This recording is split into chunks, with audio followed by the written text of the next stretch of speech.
Muito bem, voltamos a falar direto da página do Jornal Visão Espírita no YouTube e no Facebook para mais uma gota de Espiritismo, mais uma gota de O Livro dos Espíritos, livro 3º, capítulo 6º, Lei de Destruição. Vamos encerrar o item Destruição Necessária e Destruição Abusiva, questões 733, 34, 35 e 36. Vamos encerrar o item, mas não esgotar o assunto, porque eu não tenho capacidade para isso, como eu sempre falo, todo item, e é sempre bom lembrar, né? Se você puder compartilhar, se você puder dar o joinha, se você puder comentar, quanto mais interação tiver o vídeo, mais o YouTube, mais o Facebook recomendam esse vídeo e pode ser que chegue nas mãos de quem está procurando o Espiritismo, tá bom? Não tem fins lucrativos, é só mesmo para divulgação da doutrina. Vamos lá? 733. A necessidade da destruição sempre existirá entre os homens na Terra? Que hoje ainda é uma necessidade por conta do nosso estado material. Sempre vai ter essa necessidade? Resposta: a necessidade de destruição se enfraquece no ser humano à medida que o espírito supera a matéria. Por isso, vede seguir ao horror da destruição o desenvolvimento intelectual e moral. Isso acontece sempre, ou deveria acontecer sempre que se encontrasse uma situação de guerra. Quer seja guerra civil, quer seja guerra de país contra país, quem está envolvido na guerra e vê a destruição causada pelo orgulho e pelo egoísmo, não tem outro motivo. Não tem outro motivo. A guerra não tem outro motivo.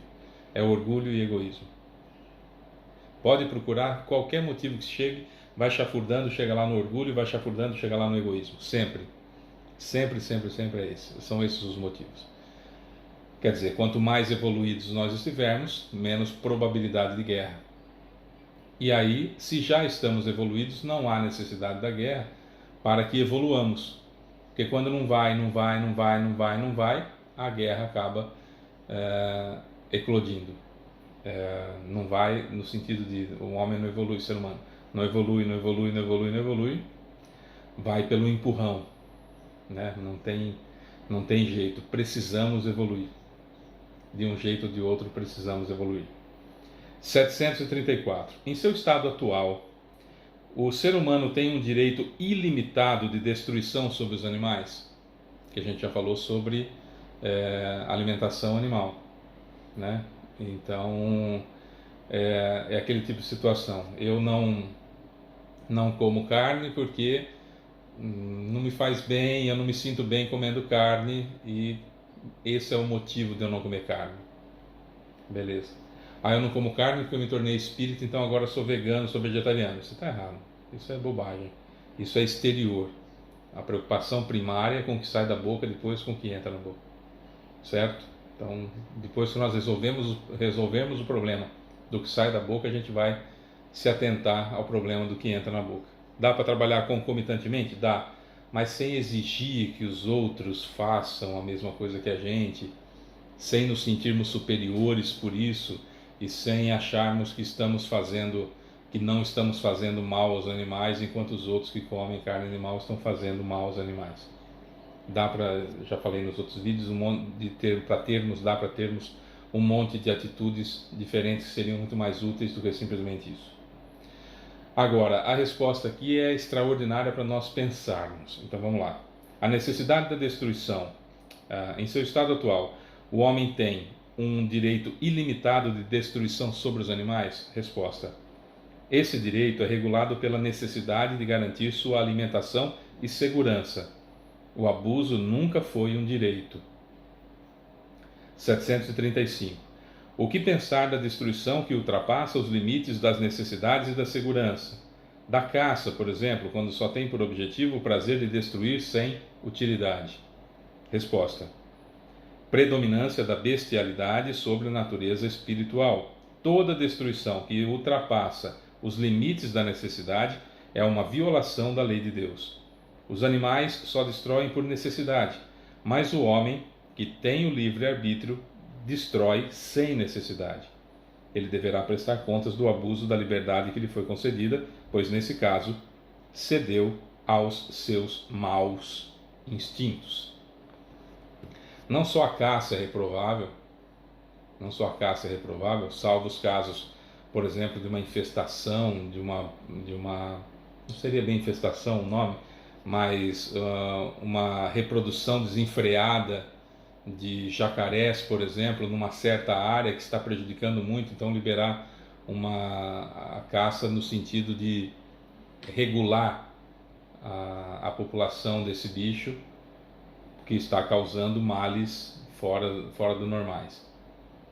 Até aí tudo bem, o abuso já é complicado. Isso vale também, e atenção que isso é muito importante, isso vale também, por exemplo, para a pesca esportiva. A pesca esportiva, ela não tem nada de esporte para o peixe. Isso é bom que fique bem claro. E não adianta vir com um monte de situações do tipo, mas o anzol, ele não sei o que, ele não faz, não fere. Enfia na sua carne para você ver se ele não fere. Mas é tirado a parte que para ele sair fácil e tal, mas entrou bem. Sem necessidade. É esse o ponto. O ponto é, qual a necessidade disso? O seu prazer? É só. Então não é necessidade. Prazer não é necessidade. Não é? O estresse que o peixe vai ficar, a sensação de pânico e da liberação do instinto de conservação que o peixe luta. Ele não está ali brincando com você. Entrou um anzol na minha boca, vamos lá, vou deixar o humano feliz. Não é isso. Não é isso. Não é? Pescar, eu não sei, eu acho que chama peixe-espada, né? Fica mais fácil de a gente identificar, que ele dá aqueles pulos enormes e tal. Não se come a carne dele, via de regra pelo menos não se come a carne dele. É um troféu bonito para você tirar uma foto com um bichão que pulou e filmar que ele pulou defendendo a própria vida, defendendo o instinto de conservação enquanto você estava se divertindo. Isso não é necessidade. Isso é crueldade com o animal. Isso é crueldade com o animal. Como é crueldade com o animal zoológico? Como é crueldade com o animal confinamento para consumo humano? É crueldade. Como é crueldade com o bichinho lá que se coloca um funil e vai se enfiando comida nele para o fígado crescer para fazer froagar? É ganso, pato, não sei. Isso é crueldade. Então, consumir esse produto é instigar a crueldade, que se paga muito caro por isso. Né? Então, dá para se consumir carne animal escolhendo aqueles que têm, que tratam animal sem crueldade. Não é? Sem crueldade. Porque ainda precisamos de proteína animal. E aqui vai um detalhe importante. Fábio, eu sou vegano e para suprir a quantidade de proteína que eu preciso, eu tomo whey protein. O whey protein vem do queijo, tá? Vem do leite, então é de origem animal. Então, às vezes você está com aquela ideia toda de eu sou vegano, eu sou vegetariano, eu não como para não... É feito do soro do leite.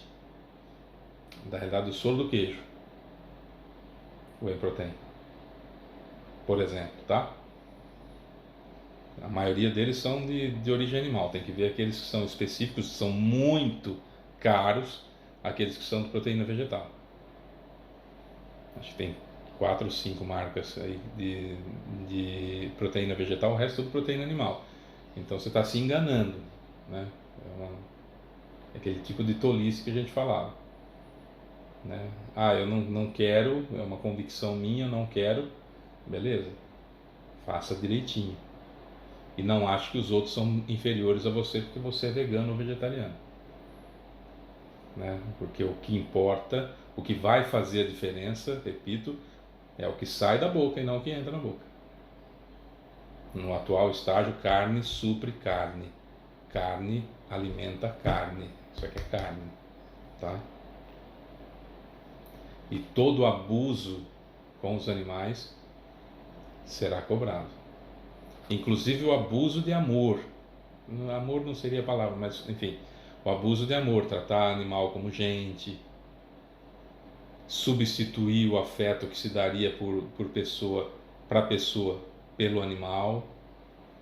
Essa crueldade de desanimalizar, não existe essa palavra, então estou usando o neologismo, desanimalizar o animal ou humanizar, que essa palavra existe, humanizar o animal, e depois querer que ele tenha um perispírito, depois querer que ele tenha uma colônia só para ele, depois querer que ele fique na sua casa por 4 meses no cantinho, depois querer que tenha uma colônia para cachorro, depois querer que tenha uma colônia para gato, depois querer que seja que tenha reencarnação desse tipo, que ele fique na erraticidade para se encontrar com a gente.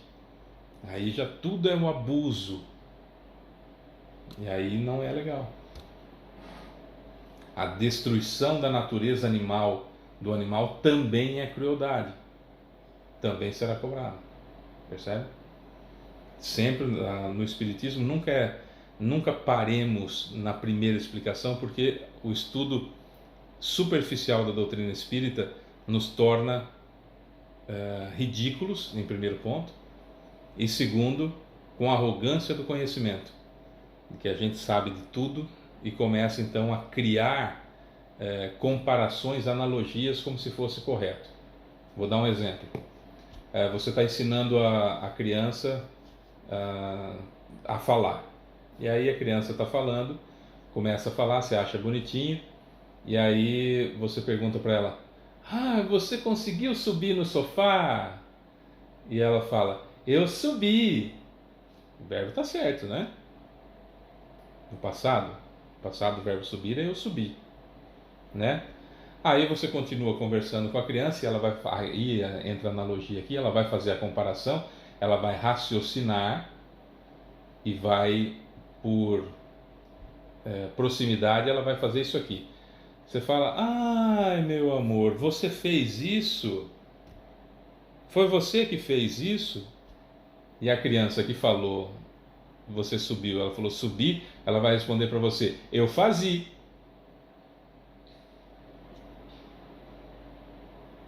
Certo?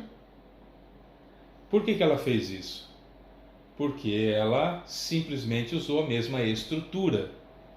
Por falta de conhecimento, vou chegar lá no Espiritismo, por falta de conhecimento das leis e regras da língua portuguesa, essa língua fabulosa que nós temos, extraordinária, então ele erra, a criança erra na conjugação, e ao invés de falar eu fiz, ela fala eu fazia, porque ela usou eu subi, eu pedi, eu caí, então eu fazia, certo? Então ela vai por aproximação. O espiritismo superficial significa que nós desconhecemos as leis e regras que regem o plano espiritual, que regem o universo, que o espiritismo nos traz. Então nós cometemos esses erros crassos, simplórios por aproximação. Quando nós não conhecemos o funcionamento da encarnação do princípio inteligente, a gente, por entender que nós somos espíritos e quando o nosso corpo morre, a gente fica no plano espiritual, se a gente não aprofundar o conhecimento e conhecer o espiritismo superficialmente, a gente vai achar natural que o animalzinho também tenha um perispírito e que fique no plano espiritual. Une-se a isso, a falta de conhecimento, une-se o desejo de que isso aconteça, porque a gente gosta muito dessas coisinhas de 4 patas. Eu sou apaixonado pelo Baltazar. Baltazar Lingo Pereira, meu cachorrinho, né? Mas sei o que acontece com ele, sei que ele não tem perispírito, tem uma espécie de perispírito, não tem raciocínio continuado, embora seja muito inteligente e safado, que eles são safados, né? Certo? Humanizar o Baltazar é uma crueldade com o pobre animalzinho que o princípio inteligente está naquele estágio precisando aprender aquilo que a matéria cachorrinho pode oferecer para ele. Daí a crueldade. Percebeu?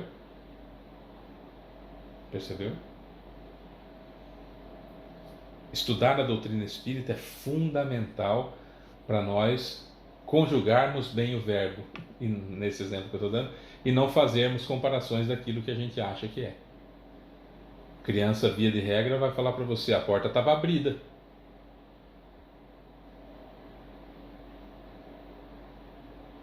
E aí você explica: aberta. Você fala aberta, e não faz muito sentido pela comparação. Aí ela assimila e fala. Mas na comparação, na assimilação, na maneira de raciocinar sem o conhecimento do particípio passado, como que ele funciona, fala abrida.